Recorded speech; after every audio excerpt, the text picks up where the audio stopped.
señores, en el país se ha producido un acontecimiento el pasado miércoles en materia judicial que había provocado décadas de discusiones, de reclamos por parte de periodistas, pero que en los últimos tiempos un joven profesional del derecho, también reputado periodista, profesor universitario, había asumido como vocación sacerdotal el reclamo de, dentro de otras cosas, de fortalecer la libertad de expresión y difusión del pensamiento y de los derechos de las personas, una lucha con parte de la ley, obsoleta ley 6132 de expresión y difusión del pensamiento. Como dije en mis comentarios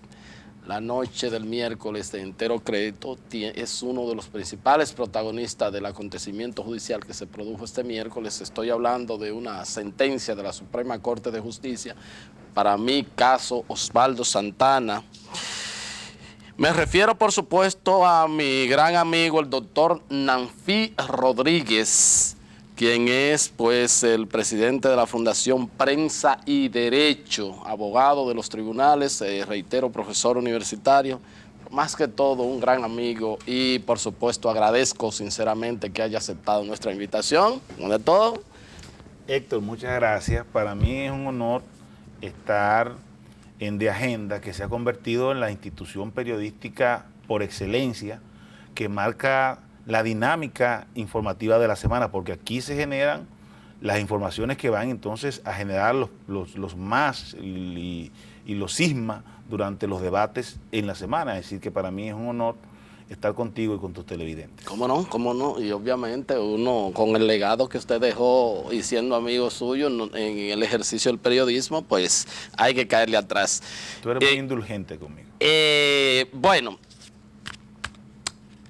sentencia de la Suprema Corte de Justicia, y me gustaría que hiciéramos un paralelismo con una acción que a través de su fundación o sirviendo como abogado, varios directores de medios de comunicación ya habían incoado ante el Tribunal Constitucional. Estoy hablando, por supuesto, de la sentencia en la que se declara inconstitucional el artículo 46 de la ley 6132.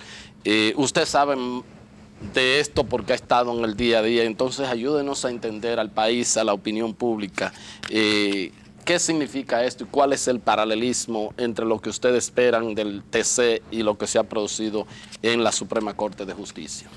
Mira, la República Dominicana está viviendo un momento estelar en el ámbito del afianzamiento de sus libertades públicas.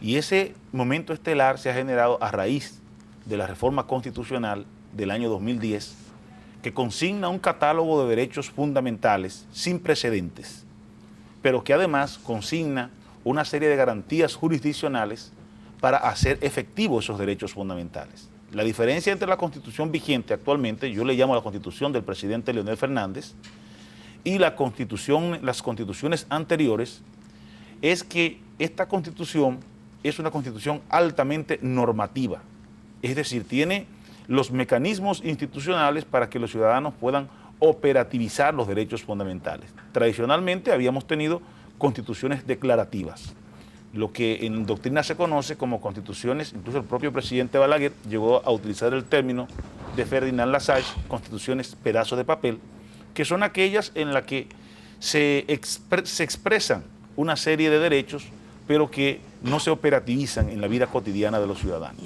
Nosotros hoy día tenemos una constitución altamente normativa y ya empezamos a vivir los efectos de esa constitución. Desde la caída de la dictadura de Trujillo, nosotros habíamos o estamos todavía regidos por la ley 6132, como tú bien lo expresas, de expresión y difusión del pensamiento, que es una ley que tiene, como otros instrumentos jurídicos dominicanos, tiene serios visos de inconstitucionalidad. Sin embargo, no se había producido una sentencia de la Suprema Corte de Justicia ni de ningún tribunal reconociendo esa realidad incompatible con los textos constitucionales.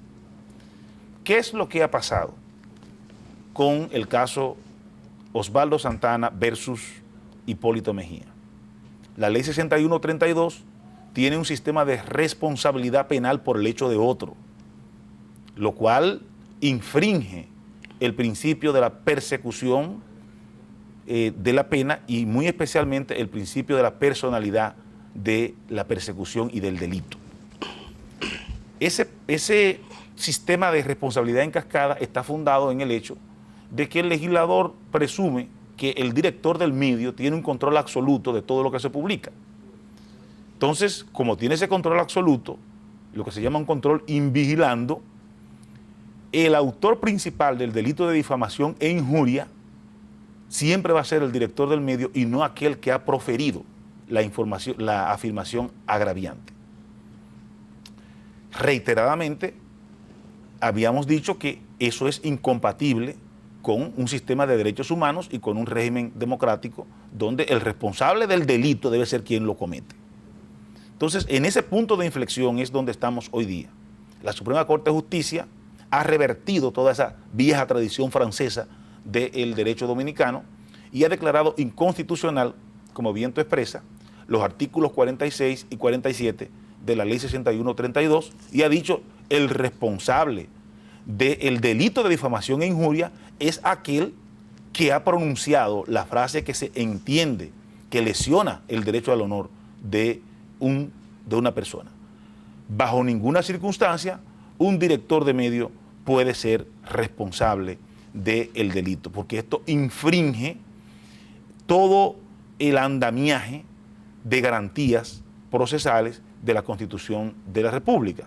Consecuentemente, esta sentencia que se dictó en ejercicio de un recurso de inconstitucionalidad por la vía difusa que se interpuso a favor del director del periódico El Caribe, esta sentencia ha restituido a plenitud el régimen de derecho en la República Dominicana al reconocer un principio básico del sistema de derecho y del sistema democrático, que es el hecho de que aquel que se debe perseguir es quien comete el delito, no una persona que tiene una responsabilidad, digamos, invigilando, porque no hay la posibilidad de constatar la real malicia que puede tener un director de medios respecto de las afirmaciones que hace un tercero del cual no tiene y no puede tener el dominio de lo que va a decir ni de lo que va a publicar. De manera que nosotros celebramos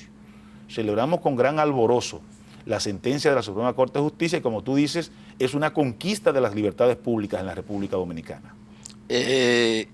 Sigue siendo, entonces, un poco los abogados del presidente Mejía han visto como que ha sido un bajadero para pues excluir a Wilton Guerrero de este expediente, dentro de otras acusaciones que aquí no le vamos a, porque aquí solamente estamos en la parte jurídica, ¿no? Hablando parte política, para que la gente entienda, el público común y corriente, ¿por qué se descarga a Wilton Guerrero entonces? El sistema de responsabilidad señala que el autor es el director del medio y quien ha proferido la frase pretendidamente agraviante deviene como cómplice.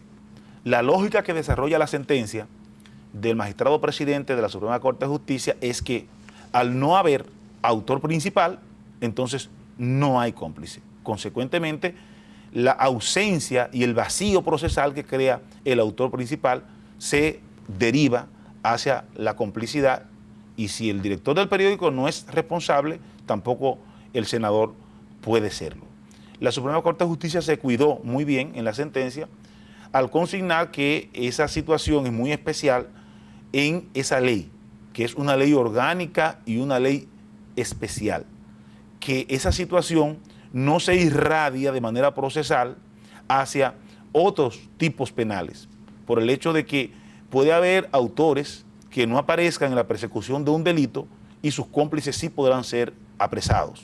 Es decir, no es un principio general, porque es importante decir, sí, Héctor, que no se trata de una sentencia en inconstitucionalidad, sino que es una sentencia en inaplicabilidad. La República Dominicana tiene dos sistemas de control constitucional. El control difuso, que se ejerce mediante la interposición del recurso de inconstitucionalidad o excepción de inconstitucionalidad por ante los tribunales ordinarios en el curso de una litis o de un pleito judicial. Y el recurso de inconstitucionalidad por la vía directa. El que produce un efecto erga omne, el que produce un efecto respecto de todo el sistema jurídico y que además hace vinculante sus efectos a los poderes públicos, es el recurso de inconstitucionalidad por la vía directa que pronuncia el Tribunal Constitucional. En este caso, lo que se ha determinado es que esa ley, esos artículos de la ley 6132 son inaplicables en el caso específico. Obviamente, esto constituye un referente jurisprudencial importante que para la administración de justicia ordinaria es un principio orientador en la toma de sus decisiones. Pero la Suprema Corte de Justicia se ha cuidado en instituir el hecho de que este fallo tiene un efecto en la materia de difamación e injuria, en la materia de delitos contra el honor. ¿Cómo no? Y entonces podríamos hacer algún paralelismo. Primero, la Suprema tampoco ha dicho, Wilton, tú no has difamado a Hipólito, a ti no te han difamado, o sea, no, porque no se conoció el fondo del asunto. No, el recurso de inconstitucionalidad no tiene plazo para interponerse en la vía difusa, como se interpuso, pero tiene un efecto devastador, que es que en el momento en que se entabla, suspende todo el proceso y el juez tiene que abocarse a conocerlo. Si lo acoge y lo fallare positivamente, como aconteció en el caso de la especie, tumba el proceso sin conocerse el fondo. Porque lo que se ha juzgado es la constitucionalidad, la justeza o no de la aplicación de una ley en un caso específico. Por eso, este recurso se debatió en lo que conocemos los abogados, y tú que ya eres cuasi abogado, lo que conocemos como el limine litis, es decir, en la parte inicial del proceso. Al producirse el efecto de declarar inconstitucional los artículos de la ley 6132, no se conoció el fondo, es decir, no se conoció las razones que tuvo el expresidente Hipólito Mejía para entablar esta sentencia contra el senador. ¿Cómo no? La pregunta entonces viene a ser, ¿tendría el presidente Mejía, podría reformular la acusación y accionar nuevamente o no? Ya por ahí no puede, porque podrían invocarse el asunto de que ya un hecho no puede, nadie puede ser procesado dos veces por el mismo hecho, o en este caso, ¿cómo? Ayúdenos a entender eso. Bueno, procesalmente, la vía que se abre es la de la casación. Okay. Es decir, la Suprema Corte de Justicia, que ha estado conociendo este expediente en jurisdicción privilegiada por la condición del senador Wilton Guerrero, que arrastra a todos los demás a un solo grado de jurisdicción, hace este pronunciamiento sobre un recurso de inconstitucionalidad. Entonces, lo que procede es afirmar la sentencia o rechazar la sentencia.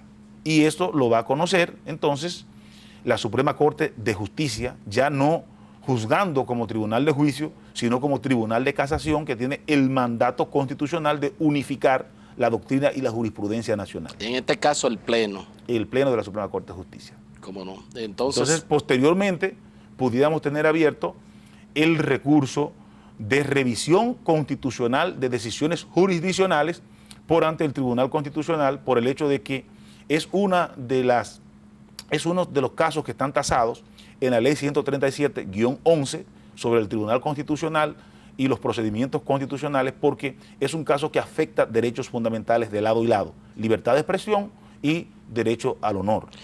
Ok, en caso hipotético, rechaza, se cae la casación, rechaza, se cae hipotéticamente en el Tribunal Constitucional, si así fuese atacada por el presidente Mejía, no tendría él ya otra opción de reformular la acusación sin la presencia de Osvaldo Santana, o ya ese caso no podría volver a la justicia. El problema está en que ese caso ya fue juzgado y eso pudiera afectar el principio constitucional, la garantía institucional del no bis in idem, que nadie puede ser juzgado dos veces por el mismo hecho. Pero no solo eso, sino que la Suprema Corte de Justicia en su sentencia no ha establecido con claridad tampoco que el autor del delito necesariamente es quien profiere la frase, sino que lo que ha dicho es que el director de medio no puede devenir como autor. Habrá que hacer una inferencia derivada de ese razonamiento de la Suprema Corte de Justicia para entonces determinar si los autores, ya digamos que esto es desarrollo jurisprudencial, desarrollo de la práctica de los tribunales, si definitivamente nos vamos a abocar al principio de la personalidad de la pena y de la persecución penal. ¿Cómo no? Bien, vamos a solicitar la anuencia del doctor Nanfir Rodríguez. El doctor Nanfir Rodríguez es profesor universitario, profesor de maestría de Derecho Constitucional, presidente de la Fundación Prensa y Derecho, ha sido un reputado periodista, pues trabajando en distintos medios del país. Vamos a un corte y ya regresamos con la parte complementaria de la entrevista.